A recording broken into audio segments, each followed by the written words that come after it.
नमस्ते छात्रों, मैं पवन फुलाने हिंदी लोक भारती 10वीं कक्षा में आपका हार्दिक स्वागत करता हूँ। आज हम हमारा दूसरा पाठ देखेंगे जिसका नाम है लक्ष्मी। इसे लिखा है गुरुबचन सिंह। सबसे पहले हम कवि का परिचय देखेंगे। सुप्रसिद्ध कहानीकार गुरुबचन सिंह जी ने साहित्य के अनेक क्षेत्रों में मुक्त लेखन किया है। आपकी भाषा सरल और प्रवाही है, इसी वजह से आपका साहित्य रोचक बन पड़ा है। प्रस्तुत संवादात्मक कहानी में कहानीकार ने दिए गए वचन के प्रति जिम्मेदारी और प्राणी मात्र के प्रति दया की भावना व्यक्त करते हुए पशु प्रेम दर्शाया है। लेखक का कहना है कि अनुपयोगी हो जाने पर भी प्राणियों का पालन पोषण करना ही मानवता है। यहाँ इस कहानी में लक्ष्मी नाम की एक गाय है जिसे करामत अली पालते हैं। तो इस कहानी को हम सविस्तर यहाँ देखेंगे। उस दिन लड़के ने तैश में आकर लक्ष्मी के पीठ पर 4 डंडे बरसा दिए थे। वह बड़ी भयभीत और घबराई थी। जो भी उसके पास जाता सिर हिला उसे मारने की कोशिश करती या फिर उछलती कूदती गली की रस्सी तोड़कर खूंटे से आज़ाद होने का प्रयास करती। करामत अली को इधर 2-4 दिनों से अस्वस्थ था, लेकिन जब उसने यह सुना कि रहमान ने गाय की पीठ पर डंडे बरसाए हैं तो उससे रहा नहीं गया। वह किसी प्रकार 4 पैसे उठकर धीरे धीरे चलकर बथान में आया। बथान मतलब पालतू जानवरों को पालने का स्थान। आगे बढ़कर उसके माथे पर हाथ फेरा, पुचकारा और हौलों से उसकी पीठ पर हाथ फेरा।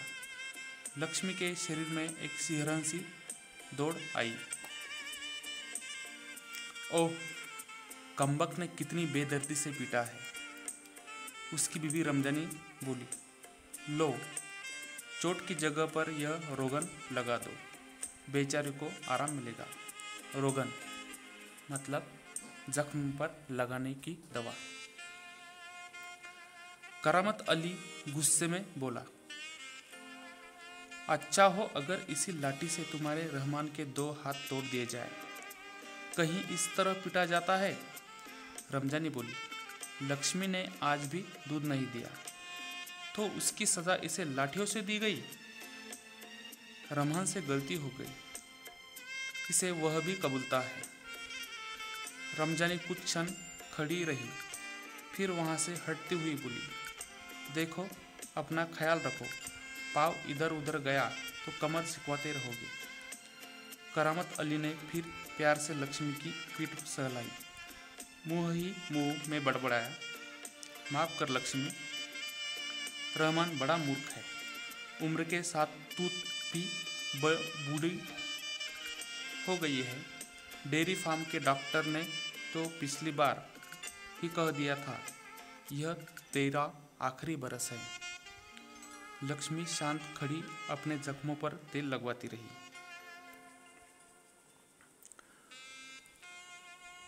वह करामत अली के मित्र ज्ञान सिंह की निशानी थी।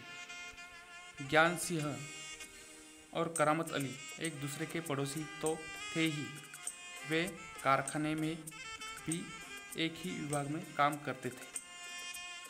प्राय एक साथ ड्यूटी पर जाते और एक साथ ही घर लौटते। ज्ञान सिंह को मवेशी पालने का बहुत शौक था। प्राय उसके घर के दरवाजे पर भैंस या गाय बंधी रहती। 3 बरस पहले उसने एक जर्सी गाय खरीदी थी। उसका नाम उसने लक्ष्मी रखा था।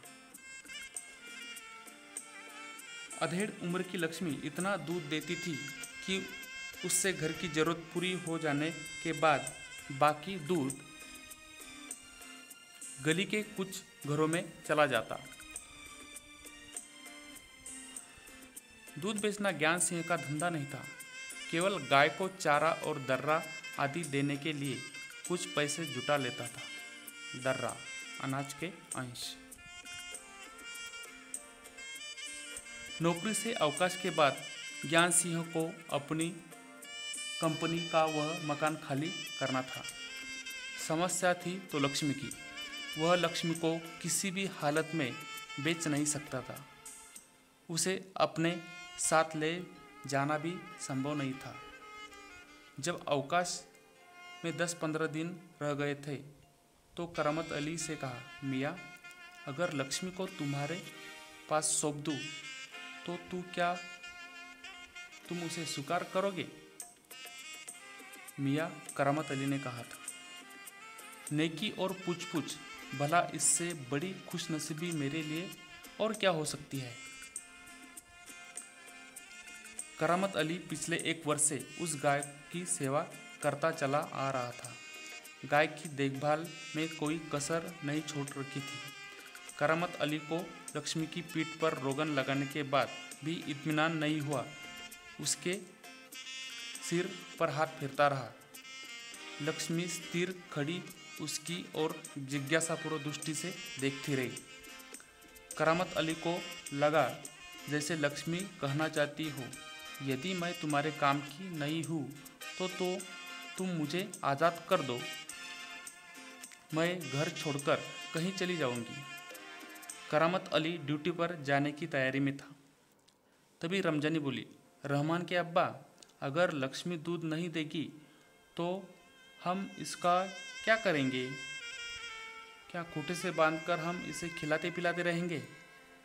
जानवर है, बंधा है तो इसे खिलाना पिलाना तो पड़ेगा ही। जानते हो, इस महंगाई के ज़माने में सिर्फ सादा चारा देने में ही 300-350 रुपये महीने का खर्चा है। सो तो है। कहते हुए करामत अली आगे कुछ नहीं बोला। घर से निकलकर कारखाने की तरफ हो लिया। रास्ते में वह रमजानी की बात पर विचार कर रहा था। लक्ष्मी अगर दूध नहीं देगी तो इसका क्या करेंगे? यह ख्याल तो उसके मन में आया ही नहीं था। एक समय ऐसा भी आ सकता है कि गाय को घर के सामने खूंटे से बांधकर मुफ्त में खिलाना भी पड़ सकता है। उसके साथी नईम ने उसे कुछ परेशान देखा तो पूछा, करामत मियाँ, क्या बात है? बड़े परेशान नज़र आ रहे हो। खैरियत तो है? ऐसी कोई विशेष बात नहीं है। कुछ तो होगा, क्या बताओ?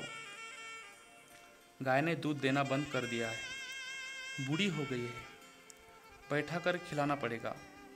और इस ज़माने में गाय भैंस पालने का खर्चा, इसमें परेशान होने की क्या ज़रूरत है? गाय को बेच दो।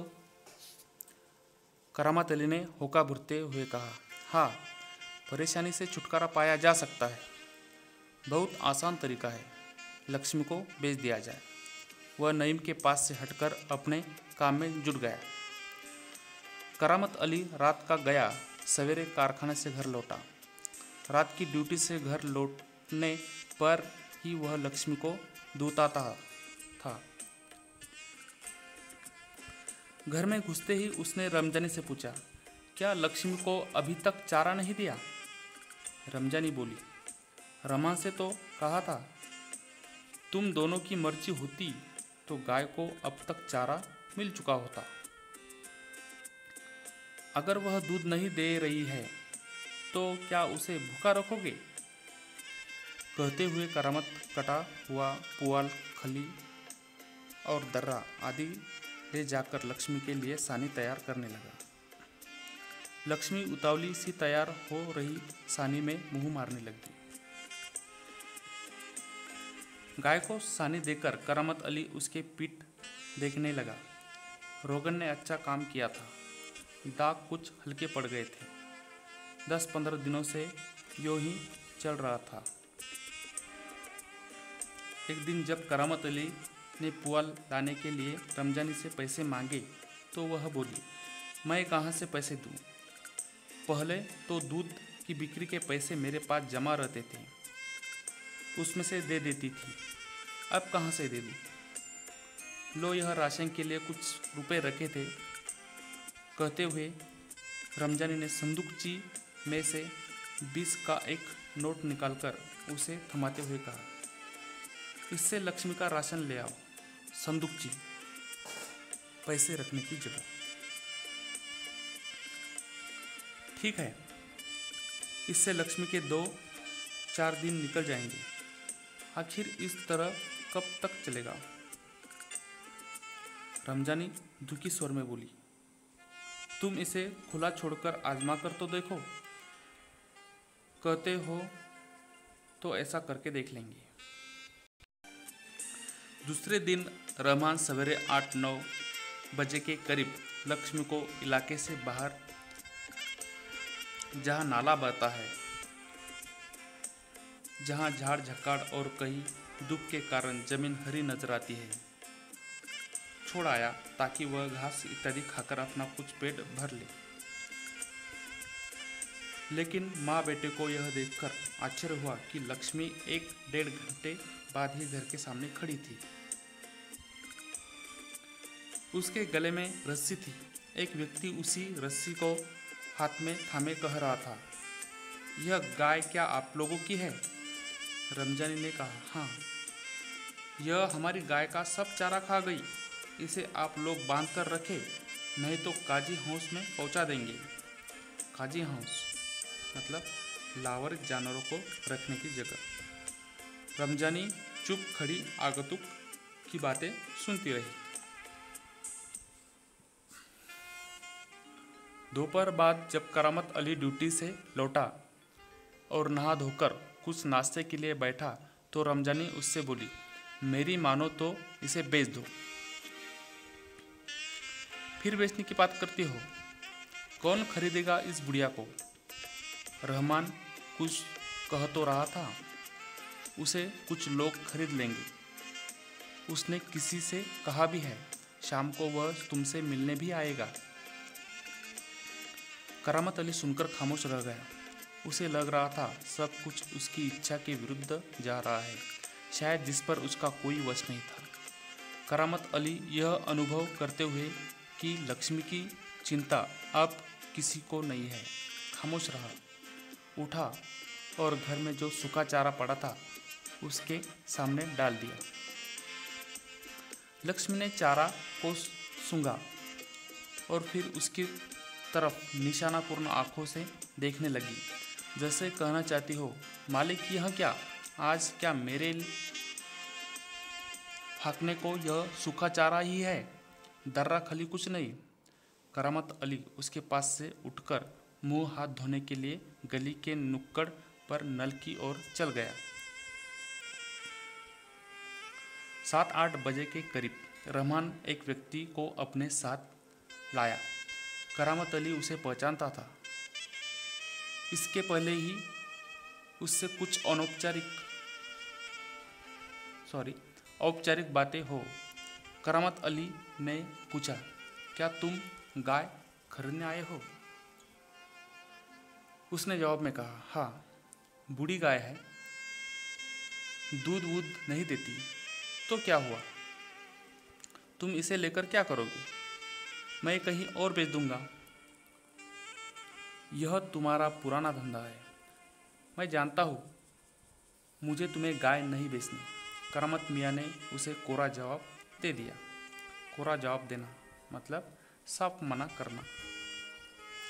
रमजानी करामत के चेहरे के भाव भांपती हुई बोली, क्या यह कोई तरीका है? आने वाले को खड़े खड़े दुत्कार कर भगा दो। तुम जानती हो वह कौन है? करामत अली ने कटु स्वर में कहा, वह लक्ष्मी को ले जाकर वहाँ बेच आएगा जहाँ यह टुकड़े टुकड़े होकर बिक जाएगी। मेरे दोस्त ज्ञान सिंह को इसका पता चल गया तो वह मेरे बारे में क्या सोचेगा? उस दिन करामत अली बिना कुछ खाए पिए रात को बिना बिस्तर की चारपाई पर पड़ा रहा। नींद उसकी आंखों के कोसों दूर थी। रात काफ़ी निकल चुकी थी। सवेरे देर तक वह लेटा ही रह गया। कुछ देर बाद करामत अली ने चारपाई छोड़ी, मुंह हाथ धो घर से बाहर निकल पड़ा। लक्ष्मी के गले से बंधी हुई रस्सी खूंटे से खोली और उसे गली से बाहर ले जाने लगा। रमजानी जो दरवाजे पर खड़ी यह सब देख रही थी, बोली, इसे कहाँ ले चले? करामत अली ने कहा, जहाँ इसकी किस्मत में लिखा है। वह लक्ष्मी को सड़क पर ले आया। लक्ष्मी बिना किसी रुकावट या हुज्जत के उसके पीछे पीछे चली जा रही थी। वह उसकी रस्सी पकड़ के सड़क पर आगे की ओर चलता चला गया। चलते चलते कुछ क्षण रुककर वह बोला, लक्ष्मी चल, अरे गौशाला यहाँ से 2 किलोमीटर दूर है, तुझे गौशाला में भर्ती करा दूंगा। वहाँ इत्मीनान से रहना, वहाँ तुम हमारे घर की तुलना में मज़े से रहोगी। भले ही मैं वहाँ न रहूँ, पर जो भी लोग होंगे मेरे ख्याल में तुम्हारे लिए अच्छे ही होंगे। मैं कभी कभी तुम्हें देख आया करूँगा, तब तू मुझे पहचानेगी भी या नहीं, खुदा जाने। कहते हुए करामत अली का गला भर आया। उसकी आंखों में आंसू उतर आए।